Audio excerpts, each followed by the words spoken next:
Kita jangan meremehkan kodrat wanita. Kita harus menjunjung tinggi. Kita mau nikah lagi, mau poligami dan lain sebagainya. Kalau kita bertanggung jawab tentang kesejahteraan wanita itu, nggak apa-apa, nggak ada masalah. Tapi hanya kalau untuk coba-coba, karena itu sudah menjadi dogma agama yang pada umumnya sunnah Nabi, sunnah Rasul. Nah ini yang bahaya.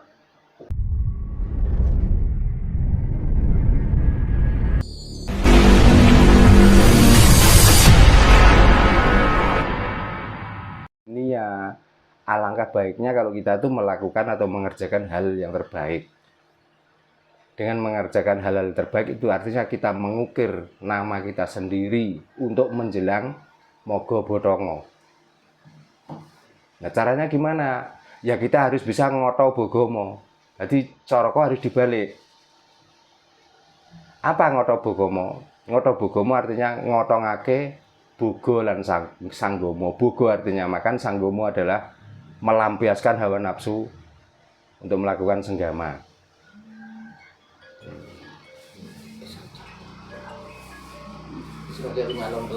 Oh iya. Duh, bukan begitu maksudnya. Bukan, beda. Senggama itu bukan berarti kita nggak boleh. Tapi kita harus tahu batas-batas kita. Artinya gimana? Kita jangan meremehkan kodrat wanita. Kita harus menjunjung tinggi. Kita mau nikah lagi, mau poligami dan lain sebagainya. Kalau kita bertanggung jawab tentang kesejahteraan wanita itu, nggak apa-apa, nggak ada masalah. Tapi hanya kalau untuk coba-coba, karena itu sudah menjadi dogma agama yang pada umumnya sunnah Nabi, sunnah Rasul. Nah ini yang bahaya. Akhirnya banyak anak yang mencari bapak, banyak wanita yang terlantar karena dogma-dogma seperti itu. Maka Jawa itu mengajari begitu. Ngoto bogomo artinya kita itu mengerjakan sesuatu sudah diukur dengan kemampuannya.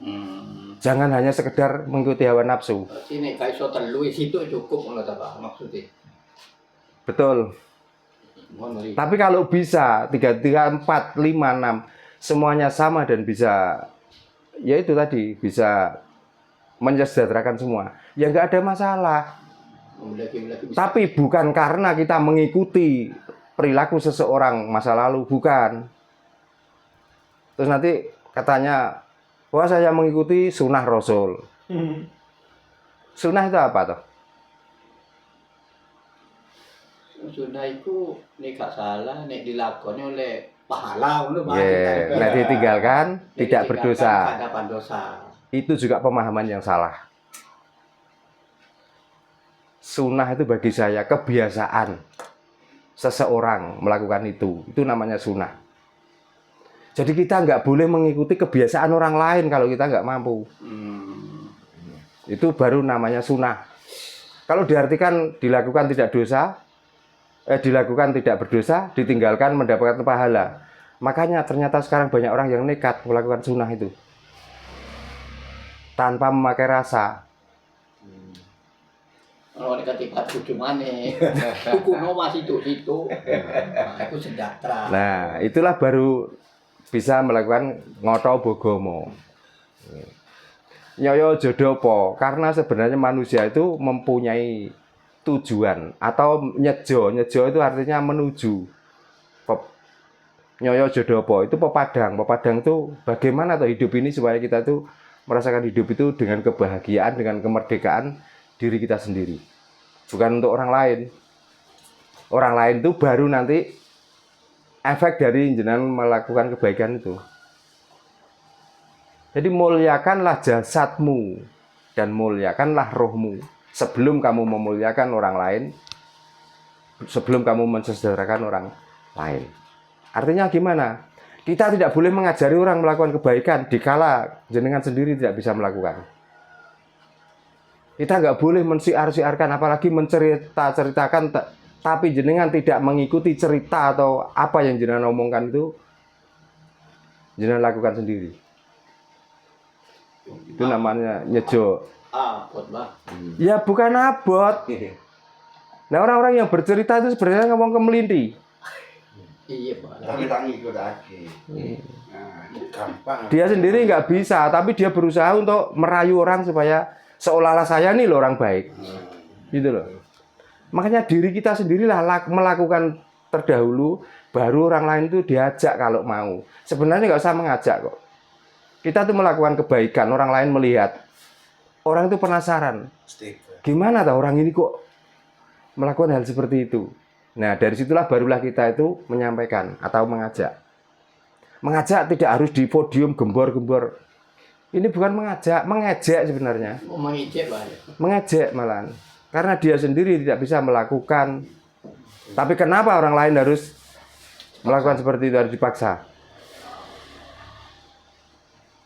Lawasotodo. Lawasotodo itu artinya pintu. Pintu keinginan. Karena lawasotodo ada pelawangan sedio. Apa pelawangan sedio? Karena kita itu sudah percaya bahwa sebenarnya neraka dan surga itu wujud adanya. Apakah kita itu mau menuju ke neraka, apakah kita mau menuju ke surga? Itu tinggal kita pribadi. Jadi nggak ada orang lain bisa menuntun atau bisa menyeret memasukkan surga. Bohong. Jangan percaya. Apalagi kata-kata syafaat. Gombale mukiyo. Belum tentu dirinya sendiri belum bisa menyafaati dirinya kok. Malah mau menyafaati orang sedunia. Iki nek gak wong ngipi atau wong ngelindur gak mungkin. Syafaat itu apa, Pak? Syafaat. Syafaat itu penolong. Gitu. Jadi kita akan dapat pertolongan. Iya kalau kita itu di dunia ada urusan terus kita minta bantuan polisi itu pun bayar kok.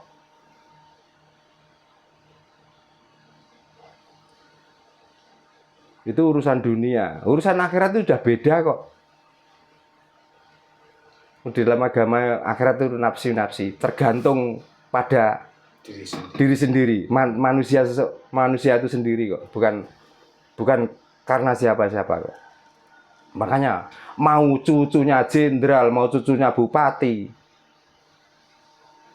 mau cucunya gubernur, dikala perilakunya tidak baik, dia tidak akan bisa mendapatkan syafaat dan tidak bisa mendapatkan keselamatan. Apalagi hanya yang diandalkan tuh umak-umik atau baca-bacaan, terus orang dapat pertolongan. Kalau bahasa Jawa gombale mukiyo. Tahu gombale mukiyo ya?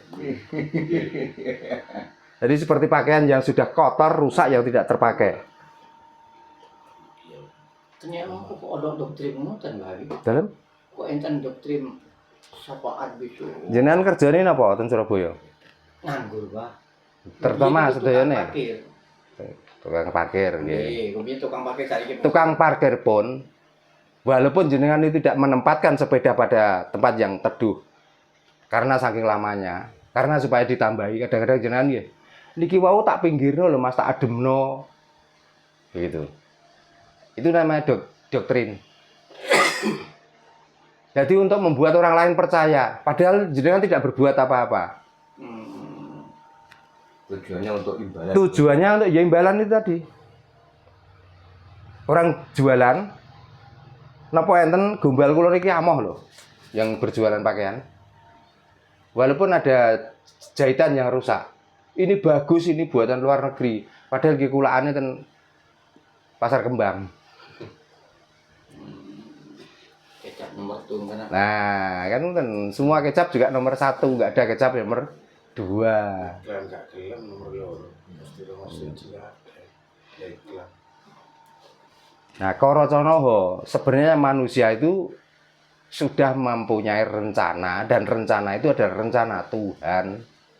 Jadi manusia itu sebenarnya apa? Sebenarnya manusia itu mengerjakan pekerjaan Tuhan. Tuhan tidak bisa bekerja sendiri.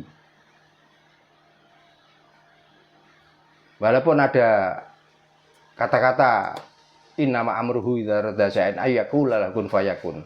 Tuhan masih butuh manusia. Buktinya apa? Menyampaikan wahyu pun melalui malaikat. Untuk mensiarkan ke manusia, minta bantuan Muhammad katanya.